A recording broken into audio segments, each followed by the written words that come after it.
আপনারা হয়তো ঝিঙে আলু দিয়ে অনেক রেসিপি করে খেয়েছেন, কিন্তু আজ আমি আপনাদের ঝিঙে আলু দিয়ে একদম নিরামিষ ও টেস্টি রেসিপি করে দেখাবো, যেটা বানাতে আপনাদের বেশি কিছু উপকরণের প্রয়োজন হবে না। আর এটা বানানো খুবই ইজি। তো চলুন বেশি দেরি না করে শুরু করছি আমার আজকের এই সহজ রেসিপি। হ্যালো ফ্রেন্ডস, আইপিনো কুকিং ভিডিওতে আপনাদের সবাইকে স্বাগত। এই রেসিপিটা বানানোর জন্য সবার প্রথমে আমি একটা মশলা রেডি করে নেব। তার জন্যে আমি একটা প্যানের মধ্যে দিয়ে দিচ্ছি 1 চামচ ধনে, 1 চামচ জিরে, 1 চামচ গোলমরিচ, হাফ দারচিনি, 2টো এলাচ। এবার এই সব কিছুকে 1 মিনিটের জন্য রোস্ট করে নেব। আমাদের এখানে সব কিছু ভালো করে রোস্ট করে নেওয়া হয়ে গেছে। এবার গ্যাসের ফ্লেমটাকে অফ করে দিয়ে ঠান্ডা হতে দেব। ঠান্ডা হয়ে গেলে এটাকে একটা মিক্সি জারের মধ্যে ট্রান্সফার করে দিয়ে ফাইন পাউডার রেডি করে নিতে হবে। দেখুন আমাদের এখানে পাউডারটা রেডি হয়ে গেছে। এবার ওই প্যানের মধ্যে দিয়ে দিচ্ছি 100 গ্রাম মুগের ডাল। মুগের ডালটাকে ততক্ষণ ভেজে নিতে হবে যতক্ষণ না এর মধ্যে একটা হালকা গোল্ডেন কালার চলে আসে। আমাদের এখানে মুগের ডালের মধ্যে একটা হালকা গোল্ডেন কালার চলে এসেছে। এবার গ্যাসের ফ্লেমটাকে অফ করে দিয়ে একটা বোলের মধ্যে ট্রান্সফার করে দিচ্ছি। তারপর জল দিয়ে ভালো করে ধুয়ে নিয়ে জলটা ঝরিয়ে নিতে হবে।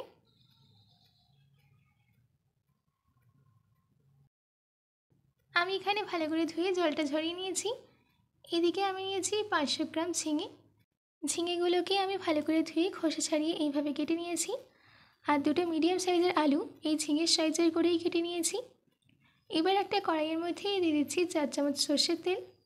তেল গরম হয়ে গেলে দিতে হবে হাফ চামচ পাঁচফোড়ন, একটা তেজপাতা, 2টো শুকনো লঙ্কা, দিচ্ছি 1 চামচ গ্রেট করে নেওয়া আদা। আদাটা দেওয়ার পর কিছু সেকেন্ডের জন্য সতে করে নিচ্ছি। আদাটা আমাদের এখানে সতে করে নেওয়া হয়ে গেছে। এবার আমি এই স্টেজে এর মধ্যে অ্যাড করে দিচ্ছি কেটে রাখা আলু। আলুটা দেওয়ার পর গ্যাসের ফ্লেমটাকে মিডিয়ামে রেখে 2 মিনিট ভেজে নেব।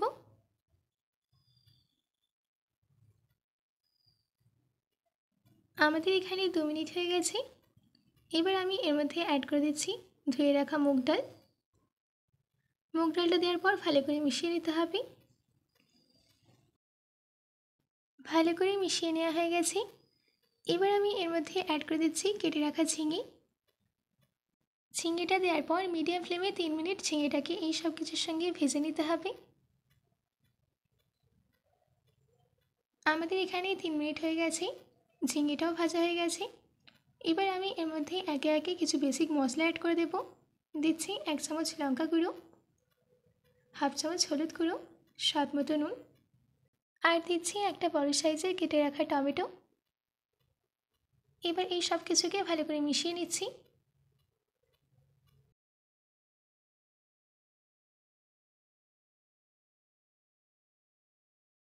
ভালো করে মিশিয়ে নেওয়া হয়ে গেছে। এবার এর মধ্যে অ্যাড করে দিতে হবে 1 গ্লাস গরম জল। জলটা দেওয়ার পর একটু মিশিয়ে নিচ্ছি। তারপর ঢাকা দিয়ে এই সব কিছুকে 7 থেকে 10 মিনিটের জন্য মিডিয়াম ফ্লেমে রান্না করে নেব। 10 মিনিট বাদ ঢাকাটাকে খুলে একটু মিশিয়ে নিচ্ছি। আপনারা এই ঝিঙে আলুর ডিশটাকে ভাতের সঙ্গে কিংবা রুটির সঙ্গেও খেতে পারেন। একটু মিশিয়ে নেওয়া হয়ে গেলে এর মধ্যে অ্যাড করে দিতে হবে হাফ কাপ গ্রেট করে নেওয়া নারকেল। নারকেলটা এখানে অপশনাল, আপনারা চাইলে দিতেও পারেন। নারকেলটা দেওয়ার পর আবারও 1 মিনিট রান্না করে নিতে হবে। আমাদের এখানে 1 মিনিট হয়ে গেছে। এবার টেস্টটা ব্যালেন্স করার জন্য দিচ্ছি হাফ চামচ চিনি, দিচ্ছি 2 চামচ তৈরি করে রাখা মশলা, আর সবশেষে দিয়ে দিচ্ছি 1 চামচ ঘি। ঘিটা দেওয়ার পর ভালো করে মিশিয়ে নিতে হবে। ব্যাস রেডি হয়ে গেছে আমাদের নিরামিষ আর টেস্টি ঝিঙে আলুর রেসিপি। এবার গ্যাসের ফ্লেমটাকে অফ করে দিয়ে সার্ভ করে নিচ্ছি। আশা করছি আমার আজকের এই ঝিঙে আলুর রেসিপিটা আপনাদের ভালো লেগেছে। বাড়িতে এটি অবশ্যই ট্রাই করবেন ও কমেন্ট বক্সে কমেন্ট করে জানাতে একদম ভুলবেন না। তো আজকের মতো এটুকু, আবার দেখা হচ্ছে অন্য কোনো রেসিপি নিয়ে।